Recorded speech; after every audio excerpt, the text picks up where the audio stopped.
사랑하는 성도 여러분, 반갑습니다. 하나님께서 오늘도 새 날을 우리에게 허락해 주셨습니다. 오늘 하루 하나님과 동행하며 하나님 주신 큰 행복을 누리실 수 있는 복된 하루가 될 수 있게 되기를 주의 이름으로 기원합니다. 이제 오늘의 말씀 묵상을 시작하도록 하겠습니다. 오늘 함께 보실 말씀은 디모데전서 3장 8절에서 13절에 나와 있는 말씀입니다. 이 말씀을 읽도록 하겠습니다.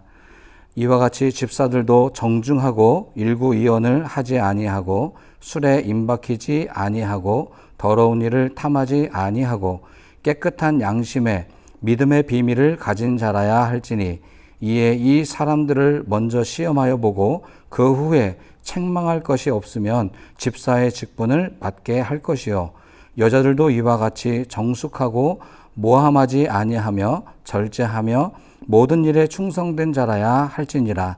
집사들은 한 아내의 남편이 되어 자녀와 자기 집을 잘 다스리는 자일지니 집사의 직분을 잘한 자들은 아름다운 지위와 그리스도 예수 안에 있는 믿음의 큰 담력을 얻느니라. 아멘. 오늘 이 말씀에 의지해서 집사의 자격은 과연 어떤 것인지에 대한 말씀을 나눠보도록 하겠습니다. 어제 말씀드린 바와 같이 디모데가 목회했던 교회 내에는 감독과 집사라고 하는 두 개의 직분이 있었습니다.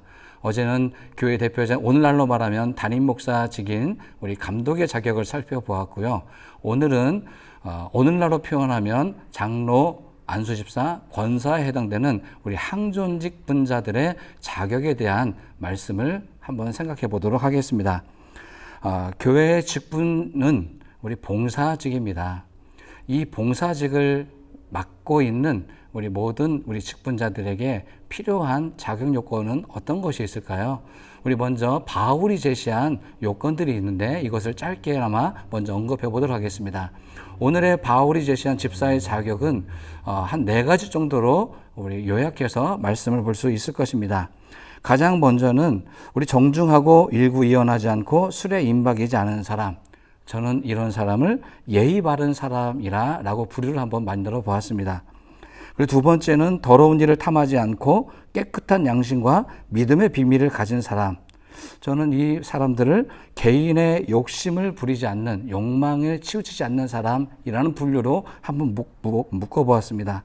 그리고 우리 한 배우자와 자녀로부터 존중받는 사람, 가정을 세 번째로 가정을 잘 섬기는 사람이라고 부류를 묶어보았습니다. 그리고 마지막 하나는요, 어제 감독의 자격이 없었던 부분이 추가되어 있습니다. 이것은 이 모든 것들을 시험하여 보고 책망할 것이 없을 때 직분을 맡기라라고 하는 것입니다.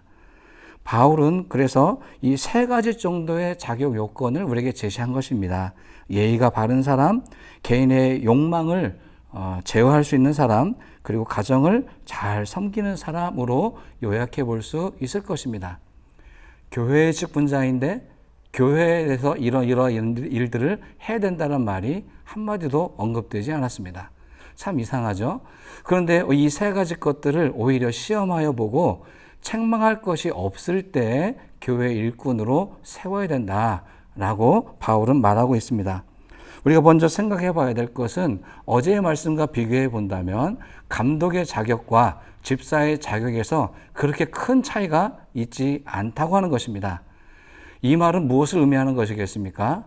감독과 집사는 서열적인 개념이 아니라 기능적인 차이가 있다고 하는 그 구분일 것입니다. 그래서 역할에 있어서도 그 자격에 있어서도 그렇게 크게 차이가 나지는 않습니다. 감독이 갖춰야 될 자격과 집사의 자격은 좀 책임감이나 어떤 그 위치가 주는 역할에서의 차이가 있을 뿐 어떤 큰 현격한 차이가 있다고는 볼 수 없을 것입니다. 그러므로 이 교회 직분자들이 서로 마치 서열이 있는 것처럼 목사, 장로, 안수집사, 권사가 마치 서열적으로 서 있는 것처럼 이해하는 것은 성경을 크게 오해하는 것이라고 저는 개인적으로 생각을 합니다.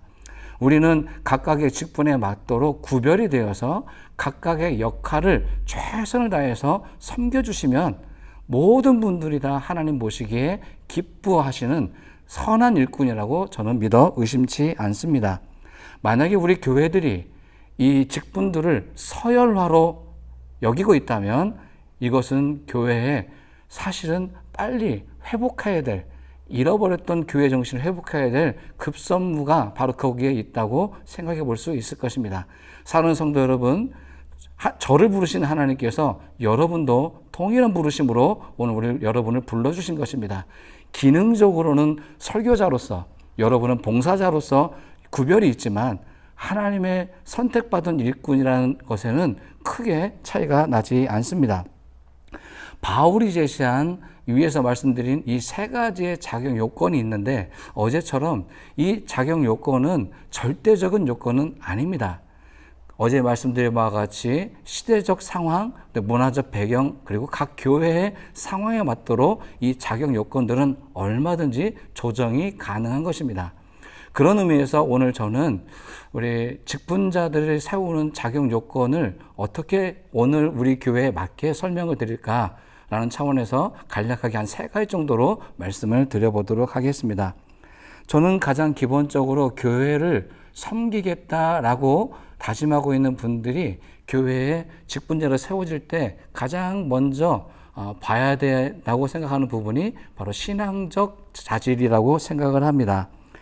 이 신앙적 자질은 다름이 아니라 우리 교회가 지금까지 걸어왔던 발자취, 그리고 앞으로 나가야 될 방향성, 우리 교회의 존재의 목적, 이런 것들을 잘 이해하기 위해서라도 교회 신앙인으로서, 성도로서 잘 훈련된 분들이 우리 교회의 직분자로 세워져야 한다는 것입니다. 우리 교회는 각자의 개인의 욕망의 출구가 될 수 없기 때문에 하느님의 뜻을 먼저 잘 이해하고 순종하고 잘 따르는 분들, 그리고 신앙적인 일에 있어서 앞장을 서는 데 부족함이 없는 분들이 세워져야 할 것입니다. 그 대표적인 것이 무엇이겠습니까? 예배에 참석하시는 것, 그다음에 기도 생활을 게을리하지 않는 것이라고 할 수 있을 것입니다. 바로 이와 같은 것들은 어떤 외부적으로 이걸 해야 된다라고 어떤 그런 요구사항이 있기 전에 개인적으로 먼저 말씀과 기도 앞에 서시고, 그 다음에 교회에 지금까지 행해져 왔던 이 발자취와 앞으로 나가야 될 방향을 잘 이해하고 이해하시는 분이 선택된다고 하는 것이 저 개인적으로는 가장 중요한 조건이라고 생각되어집니다. 두 번째는 오늘 바울이 어떻게 보면 가장 많이 언급한 부분이라고 할 수 있는데요. 바로 따뜻한 인간이 되는 것입니다. 예의를 갖추고 깨끗한 양심을 유지하고 가정에서도 잘 섬기는 사람, 저는 이것을 따뜻한 사람이라는 말씀으로 요약해 여러분께 말씀을 드려보겠습니다. 교회의 일은 우리 가정과 이 사회에 섬기는 일과 그렇게 큰 차이가 있지는 않습니다. 어떤 사회에서, 예를 들어 사회에서는 능력을 가장 최우선으로 볼 수 있겠지만 교회는 능력을 최우선으로 보는 공동체는 아닙니다. 오히려 하나님의 뜻에 맞도록 착한 사람이 되어서 선한 그리스도인이 되어지는 것이 저와 여러분의 가장 궁극적인 목표가 아니겠습니까? 그래서 오늘 우리는 인간다운 인간, 따뜻한 인간, 행복한 인간이 되어줄 때 바로 그분들을 바라보며 나도 저분과 같은 삶을 살아봐야 되겠다라고 본을 보일 수 있으려면 바로 이와 같이 따뜻하고 행복한 것을 많이 경험한 분들이 교회 직분자로 세워지면 더 좋지 않겠나라는 생각을 갖고 있습니다. 그 다음에 세 번째 비로소 사역입니다. 교회는 여러 사역들이 있고 이 다양한 사역들을 바로 저와 여러분들이 함께 협력하며 이루어 가셔야 됩니다. 그러나 이 사역이 중요하긴 하지만 앞에 말씀드린 것이 밑바탕이 되지 않으면 이 사역이라고 하는 부분도 잘 협조가 되지 않는 것을 보게 됩니다. 그래서 사회에서는 능력이 많은 사람을 최고로 선택을 하고 있지만 적어도 교회는 능력보다는 인간됨, 그리고 신앙의 발자취, 이것을 가장 궁극적인 목표로 삼는 것이 바람직하지 않겠습니까? 그래서 저는 바로 우리 교회에 필요한 일꾼은 능력보다도 신앙의 기본적 자세가 잘 갖춰져 있고 사람됨의 가치를 잘 이해하고 있는 분 중에 혹시 사역적인 부분에서 미진한 부분이 있다 할지라도 그러한 분들이 교회의 직분자로 세워질 수 있게 되기를 저는 개인적으로 바라고 있습니다. 집사의 직분을 받는, 또 장로, 안수집사, 권사의 직분을 받는 여러분, 그리고 현재 감당하고 있는 여러분, 오늘 우리는 하나님 앞에 부름을 받은 선한 일꾼입니다. 이 하나님의 뜻에 잘 맞춰가는 것, 동행하는 것이 저와 여러분의 제일 되는 사명일 것입니다. 그리고 맡겨진 일, 사역을 감당하는 것은 그 다음이겠죠. 일은 잘하실 수도 있고 또 잘 못하실 수도 있습니다. 실수할 수 있습니다. 그러나 우리가 신앙적 기본이 잘 맞춰져 있다면, 그리고 서로 돕고 협력하는 이런 관계적인 인간적 관계가 잘 형성이 되어 있다면 이 사역적 어려움은 그렇게 큰 문제는 되지 않을 것입니다. 오늘날 모든 교회에는 수많은 사람들이 각각의 직분을 감당하고 있습니다. 오늘 우리 황전제일교회도 96년 전부터 오늘에 이르기까지 수많은 선한 일꾼들이 지금까지 계셨기에 오늘 우리 교회가 이만큼 부흥하고 성장할 수 있습니다.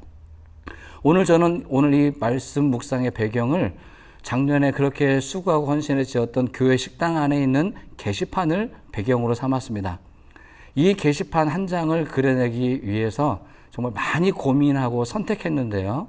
96년의 역사 가운데 우리와 함께 하신 하나님, 배경으로 삼았던 그림을 여러분 보시면 알겠지만 하늘에 저 많은 별처럼 기억되고 이루다 헤아릴 수 없는 별들이 많았던 것처럼 우리 교회 안에도 이렇게 이름 없이 빛 없이 각자의 맡은 자리에서 최선을 다하셨던 분들이 계셨기 때문에 오늘 우리 교회가 이렇게 아름답게 성장할 수 있었다고 믿어 의심치 않습니다. 많은 분들이 계셨고요. 또 여러 가지 사역들이 있어 왔습니다. 그리고 이렇게 그림에서 보시면 많은 분들이 빼곡히 앉아서 예배도 드렸습니다. 또 우리 교회에 섬겨주셨던 약 20여 명의 목회자들도 계셨습니다. 이 모든 분들이 서로 협력하고 사랑하셨기에 오늘날 우리 교회가 이렇게 성장할 수 있었습니다. 사랑하는 성도 여러분, 이 발걸음이 오늘에서 멈춰서는 안 되지 않겠습니까? 이제 이 발걸음은 미래를 향해 더 힘차게 발을 내디딜 수 있어야 합니다. 그런 의미에서 지금 현재 우리 장로님과 안수집사님, 권사님, 그리고 여러 또 앞으로 또 임직을 하시게 될 우리 많은 우리 직분 예정자들께서 오늘 저와 함께 더불어서 오늘 교회를 잘 이해하고 좀 행복한 사람이 되어 보시고, 그다음에 교회 일을 내 중심적 사고로 일하시는 것보다 함께 협력해서 일하는 것을 훈련해 보신다면 우리 교회가 앞으로는 더욱더 우리 지역사회와 가까워지고 하나님의 뜻에 한층 더 가까워지는 교회가 될 것이라고 확신합니다. 그래서 오늘 저는 교회를 향한 꿈을 꿉니다. 오늘 내가 무언가를 이렇게 해보아야 되겠다라는 꿈이 아닙니다. 오늘 우리 함께 지금 나와서 예배하시고 또 섬겨주시는 많은 분들과 함께 저의 개인의 뜻이 아닌 하나님의 뜻이 무엇인가를 함께 찾아보고 그 뜻 앞에 겸손하게 순종하며 나아가기를 소망해 봅니다. 그래서 오늘 우리의 직분의 목표가 나의 개인의 욕망의 출구가 아니라 교회를 교회되게 하고 하나님께 영광을 올려드리는 일에 복되고 아름답게 사용되어지기만을 간절히 소망해 봅니다. 사랑하는 성도 여러분, 하나님께서 저와 여러분을 불러주셨습니다. 부족하지만 쓰시겠다 하시며 불러주셨습니다. 이 부르심에 아멘으로 응답해 주시고 부족함을 충분히 알고 부족하기에 서로 협력하고 순종하는 마음으로 겸손하게 이 뜻을 잘 받들 수 있는 저와 여러분 될 수 있게 되기를 간절히 소망합니다. 기도하겠습니다. 에베네셀의 하나님을 찬양합니다. 96년 동안 우리 황전제일교회와 함께 하신 하나님을 찬양합니다. 이 귀한 직분과 직임을 오늘날 우리 모든 직분자들에게 맡겨주셔서 감사합니다. 그러나 이 직분이 현재로 끝나는 것이 아니라 앞으로 더 많은 분들이, 아름다운 분들이 세워져서 우리 교회가 더욱 성장하고 또 우리 지역사회와 한 걸음 더 가까워지고 하나님의 뜻을 잘 수행해 나갈 수 있는 교회가 될 수 있도록 하나님 사람을 준비시켜 주시옵소서. 그 하나님이 부르시는 그 응답에 겸손하게 순종하는 마음으로 섬겨주시는 분들이 더욱 많아지게 해주셔서 우리 교회가 앞으로 져야 될 여러 십자가들을 당당히 지고 나갈 수 있도록 도와주시옵소서. 감사하며 오늘도 우리와 함께 해주시는 예수님의 이름으로 감사하며 기도를 드립니다. 아멘.